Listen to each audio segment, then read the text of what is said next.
nombre del Padre, del Hijo y del Espíritu Santo. Amén. Amados hermanos en nuestro Señor Jesucristo, nos encontramos en el domingo segundo de Adviento y la liturgia de la Santa Madre Iglesia nos pone la gran figura del precursor de San Juan Bautista, ese gran precursor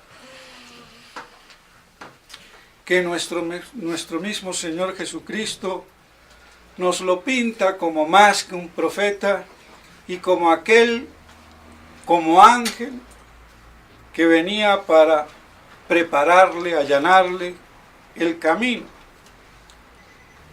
Y es sorprendente, siendo así, cómo es que estando preso le envía a dos de sus discípulos para preguntarle si era él el Mesías o había que esperar a otro, cuando es evidente que él lo sabía muy bien, perfectamente, desde el seno de su madre, porque él saltó en el vientre de su madre con la visitación. Entonces vemos ahí una primera manifestación y santificación de San Juan Bautista, que sin ser concebido en pecado, nació sin pecado, que es muy distinto. También en el vientre fue santificado San Jeremías y algunos otros profetas y santos del Antiguo Testamento. Y pues bien, además él fue el que lo bautizó, no teniendo nuestro Señor necesidad de ello, pero para mostrar el ejemplo y santificar las aguas como materia del bautismo. Y oyó esas palabras: este es mi Hijo bien amado. Más claro no puede ser. Incluso él mismo dice: este es el Cordero de Dios, ecce agnus Dei. Entonces está claro y manifiesto. Ahora, ¿por qué esta aparente contradicción? Como todo, hay que encajarlo dentro del contexto. Por eso se requiere esa armonía contextual, histórica, doctrinal, para entender las Escrituras, para hacer exégesis. No se puede a tontas y a locas, y en ningún ámbito, con un principio o dos, con eso ya decirlo todo. Así, en el orden eclesiástico han nacido las herejías. Tomo un aspecto y en lo demás lo descarto, cuando la verdad es armoniosa, es armónica, estructurada, jerárquica. Y por eso la Iglesia es la maestra de la exégesis, con su magisterio. Y pues bien, entonces, ¿por qué?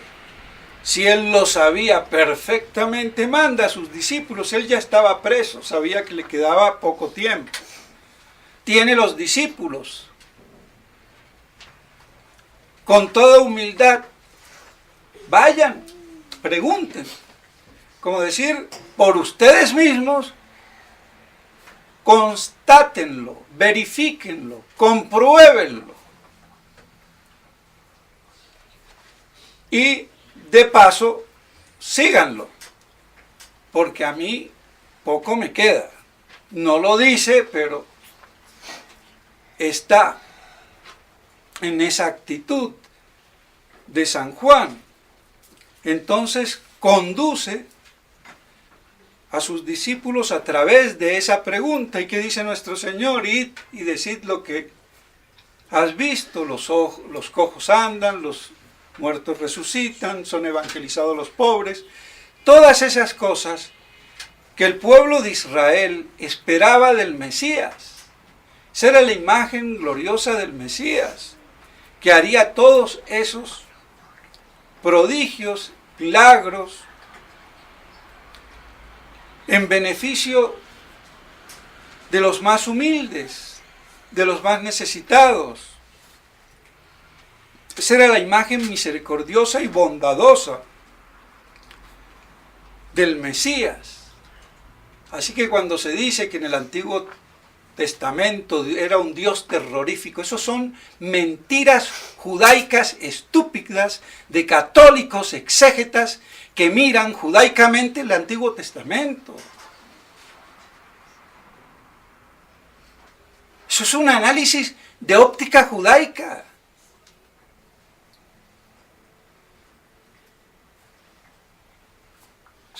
Entonces, no nos polaricemos, como también decir que el nombre de Dios era un arcano.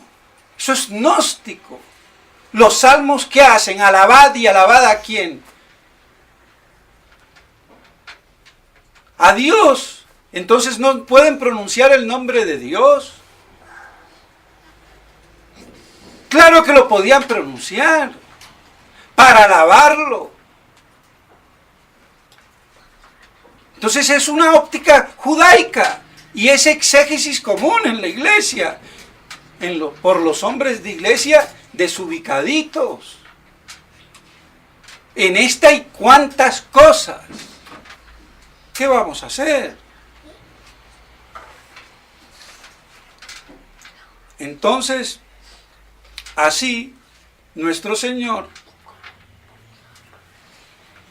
les contesta a los discípulos. Y cuando estos se retiran, empieza a hablar bien de Juan. No es un hombre fino, delicadito, vestido con ropas delicadas, que eso es para los que viven en palacetes con los reyesitos. No es una caña que agita el viento, que se dobla para donde soplan, para donde soplan las conveniencias del mundo, los intereses. ¿No vemos la gente actuar así?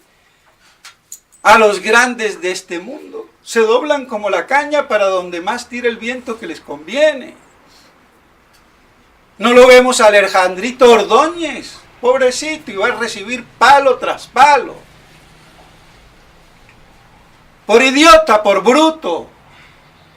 Él creía que iba a quedar impune, pero ¿qué le pasa? Así de claro.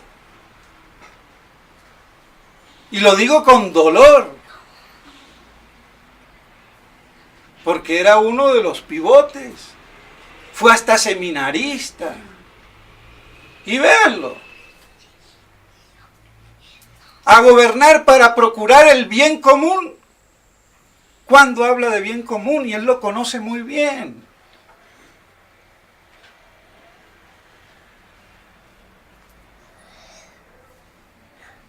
Vergüenza, el viento como una caña, pues que se aguante. Y se convierta, a ver si se convierte. Sabrá Dios y el diablo, que lo va a impedir siempre. Y sobre todo cuando llevamos al imbécil del hombre viejo, ¿qué vamos a hacer? Que lo llevamos hasta que nos muramos. Pues bien, así entonces, ¿qué salisteis a ver? Un hombre curtido, sin ser un feminoide.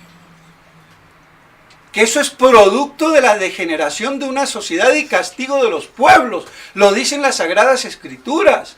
Tendrán a mancebos y a mariconados, afeminados, que os gobernarán por idiotas.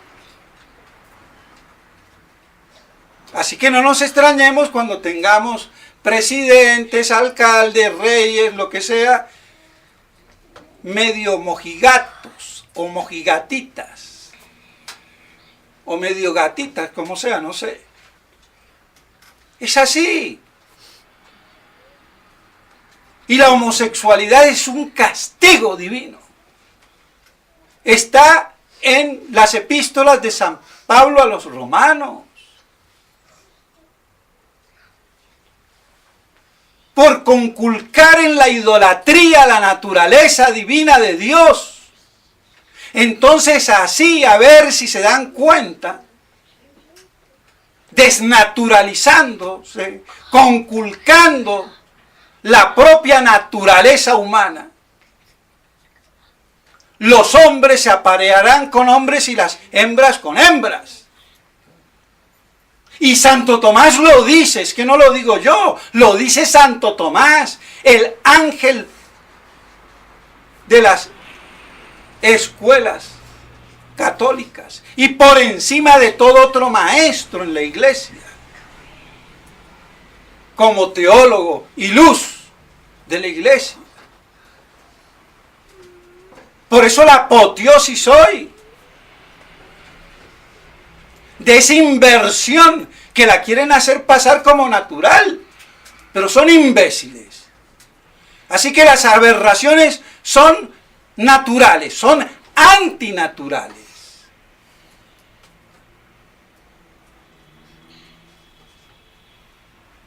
Eso no es un abuso del sexo.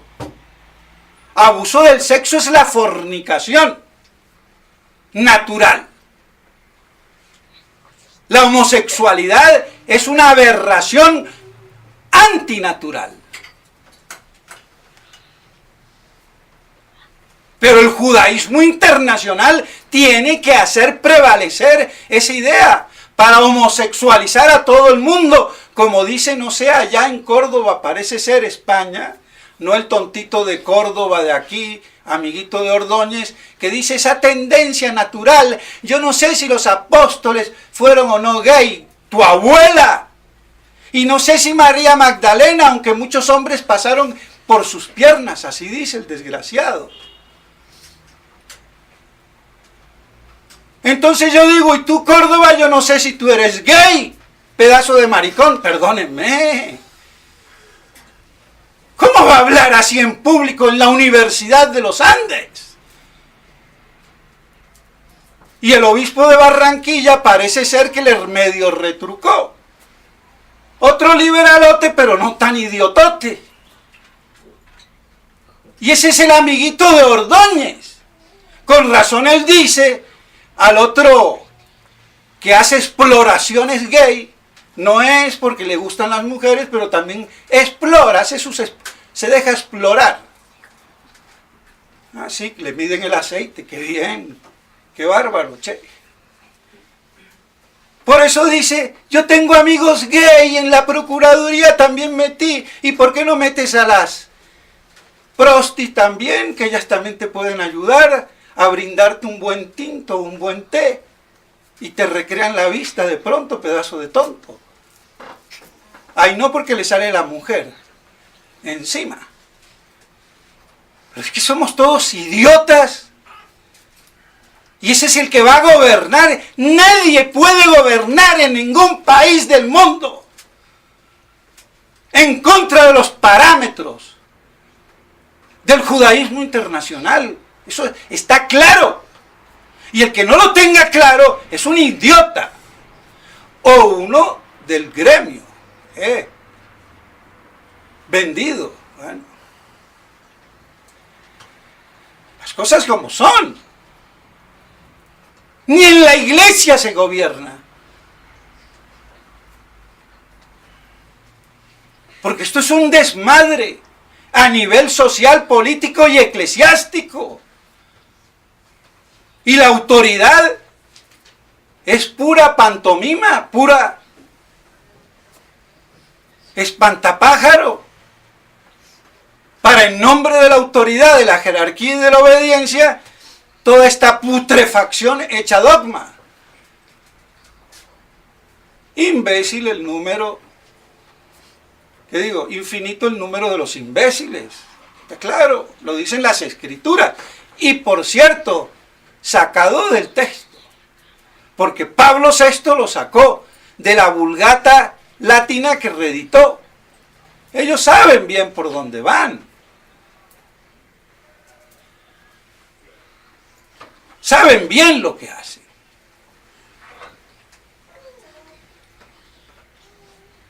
Aunque los que lo siguen no. Bueno, eso es otro problema. Pero no hay derecho a seguir el error, bajo ningún concepto de obediencia y autoridad. Donde no prima el bien común, la autoridad claudica. Eso es así, en el orden natural y en el orden sobrenatural. Eso es lo que justifica la autoridad legítima, la procura del bien común. Y de ahí la paz, la justicia, el bienestar social y todo lo que sea.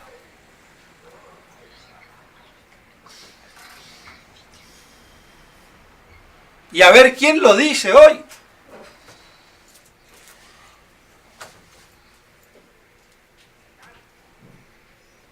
Entonces no es ni pro vida, ni pro familia, ni pro chicha.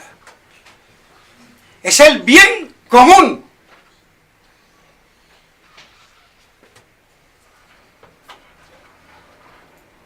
Y el bien común está en la verdad. Y eso es el ideal de la vida virtuosa. Ya lo decía Aristóteles,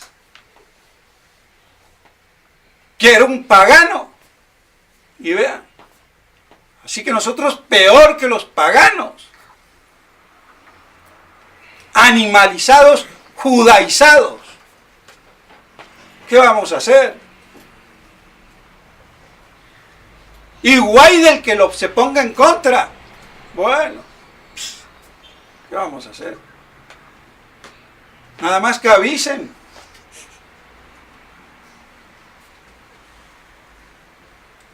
Porque hasta eso es de cobarde.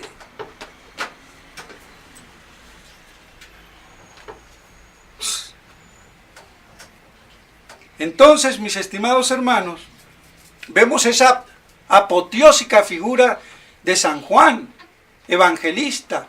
Juan es misericordia de Dios, o plenitud de Dios, o fiel a Dios.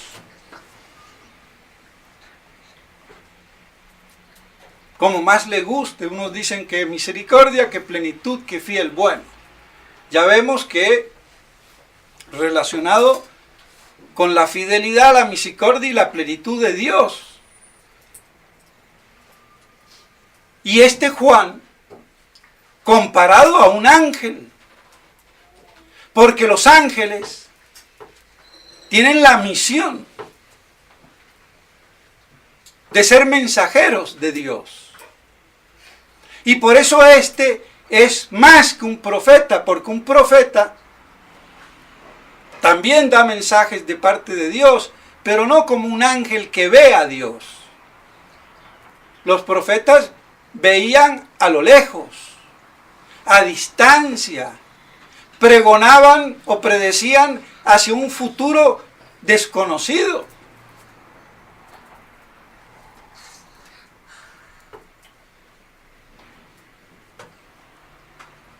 Pero San Juan, más que profeta, porque hablaba de un presente conocido. Este es el Cordero de Dios. Yo no soy digno de desatarle la correa de sus sandalias. Lo veía. Por eso era más que un profeta y era el ángel. Ángel no por naturaleza, sino por el oficio. Y no como mero profeta porque no predecía para el futuro, sino este es. Y por eso dice a los discípulos, preguntadle si es él o es otro. Como a ver, no hay otra. Para que los discípulos caigan en cuenta. Y ya así él entregue sus discípulos al Señor, porque él sabía bien que iba hacia el cadalso. Y Santo Tomás de Aquino lo considera a San Juan un profeta del Nuevo Testamento, porque el profeta para Santo Tomás de Aquino más grande del Antiguo Testamento es Moisés. Aunque Abraham fue el gran padre de la fe, pero el más grande profeta, Moisés. Y lo vemos. Y así todo, no entra a Tierra Santa por haber dudado. Parece una estupidez. Tocó 2 veces la piedra. No, una, y se acabó.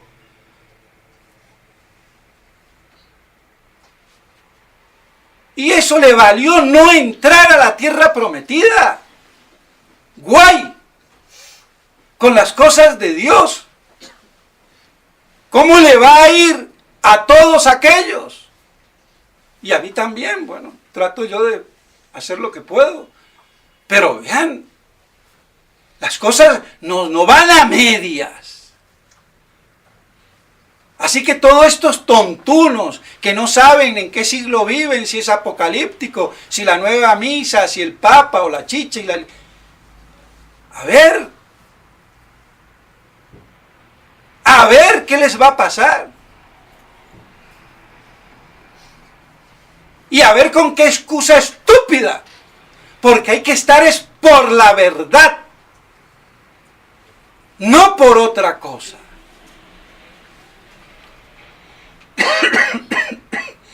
Entonces, uno no entra a un seminario sino por la verdad. Uno obedece por la verdad. La autoridad está por la verdad. La jerarquía por la verdad. Y sin verdad no hay legitimidad ni jerárquica, ni autoritaria, ni de la ley. Así de claro.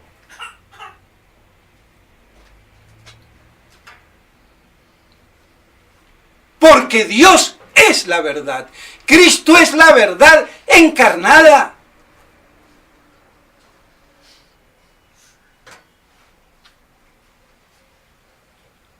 Y así entonces San Juan Evangelista lo señaló.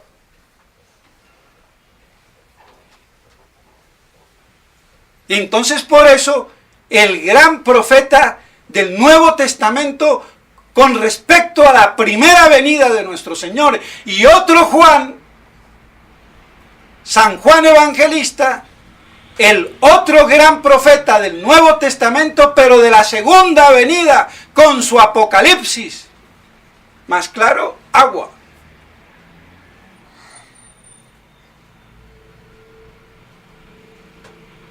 Y por eso la Iglesia lo pone como precursor para estos tiempos de preparación a la natividad. Pero la epístola es apocalíptica. En el breviario, la primera antífona de laudes y repetida en prima, me está hablando de Cristo viniendo en las nubes con todo el poder de su gloria y majestad. Pero eso no lo ve el clero imbécil. Y hay que decirlo, no lo ve ni lo quiere ver. ¿Y cuál es esa insistencia litúrgica de la Iglesia? Por el mismo motivo que lo dije el domingo pasado y el antepasado. Cómo cierra la Iglesia el ciclo litúrgico y cómo lo abre. Y la correspondencia que hay. Y por eso la epístola me dice de esperanza. Sí, pero la esperanza ya en Tutankamón. No, la esperanza en las profecías. ¿De cuáles? Ahí tienen una, Isaías. No solamente los judíos debían alabar, sino todos los gentiles, dice San Pablo, porque Él es el esperado por las naciones, los gentiles, que serán gobernados por Cristo. ¿Y eso qué es? ¿Chicha? ¿Limonada? ¿Qué es? Y vuelve y termina en la esperanza, por obra del Espíritu Santo. Entonces Cristo como Rey de las naciones, como Rey de los gentiles. ¿Y eso qué es? Apocalipsis, milenio, el reino de Cristo Rey. Todas las promesas del Antiguo Testamento.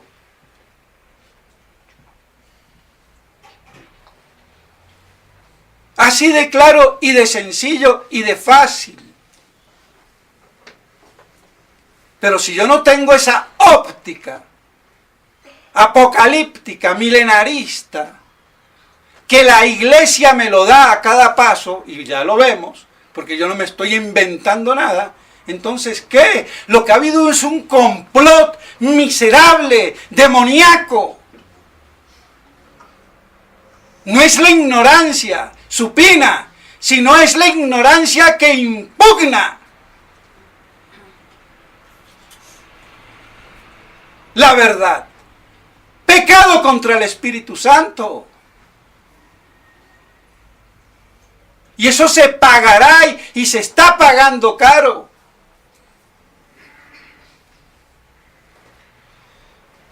Entonces vemos cómo nuestro Señor es el esperado, no solamente por los judíos, sino por los gentiles. Que el pueblo judío tenía que ir convirtiendo para que cuando viniera el Mesías se propagase por doquier. Pero fallaron en su misión, como está fallando la iglesia hoy en su parte humana. No está cumpliendo con su misión, sino con la misión del anticristo.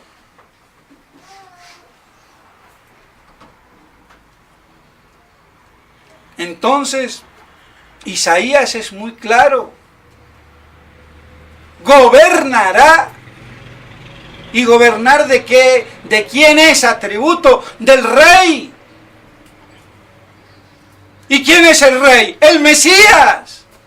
Más parusiaco, más milenarista, ¿de dónde y por dónde? Y a ver quién lo puede refutar, a ver que salga algún mequetrefe, chipiricuatro, a ver.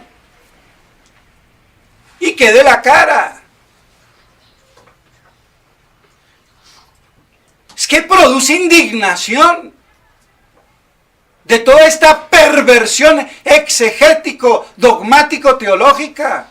Y por eso dice, todo lo que ha sido escrito para nuestra doctrina ha sido escrito, y la traducen mal. Para nuestra doctrina, dice en latín. Para nuestro adoctrinamiento exegético, escriturístico.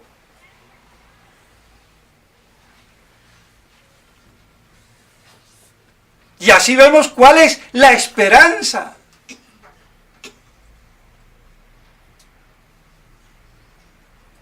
De la realización, planificación de ese Mesías glorioso.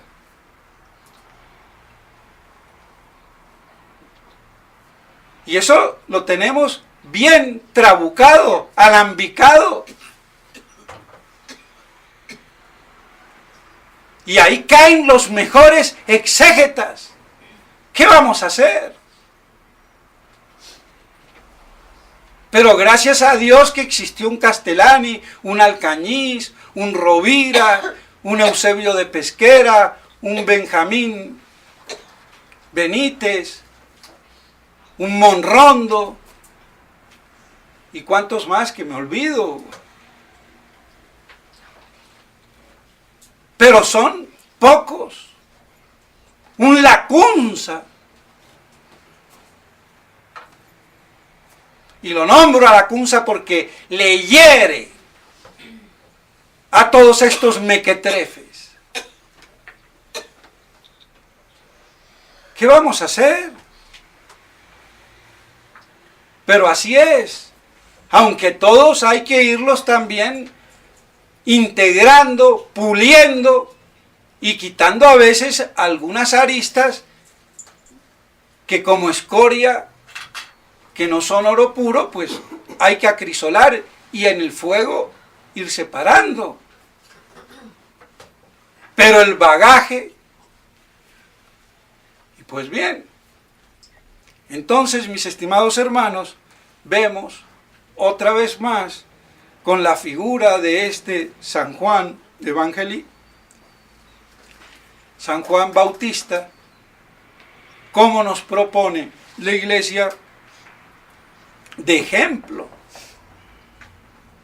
no de veleta, de hombre curtido, probo, sacrificado, no niñita de toilette, ni cardenalcito de mequetrefe, no. Porque en eso han convertido el cardenalato, la jerarquía, la prelatura, en niñitas de palacete, en vez de ser los puntales de la verdad y llevando el color rojo de la sangre para morir por ello. No, bocato de cardenales, sí, a comer bien y a engordar la pancita. ¿Qué vamos a hacer? Entonces, mis estimados hermanos, que todo esto nos sirva en preparación a la natividad, uniéndola con esa gran esperanza de Cristo Rey, sin la cual la primera venida queda trunca, queda incompleta. Y por eso Satanás y sus opósitos la quieren a todos modos combatir, hacerla olvidar o crear una falsa expectativa, una falsa esperanza. Y así vemos una vez más cómo hay que centrarse en nuestro Señor Divino Rey, que gobernará y regirá en esta tierra por su reino de paz, misericordia y justicia, reinando en el milenio con sus santos, y no como quieren los testigos de Jehová ni todos los imbéciles protestantes que carnalizan judaicamente ese reino.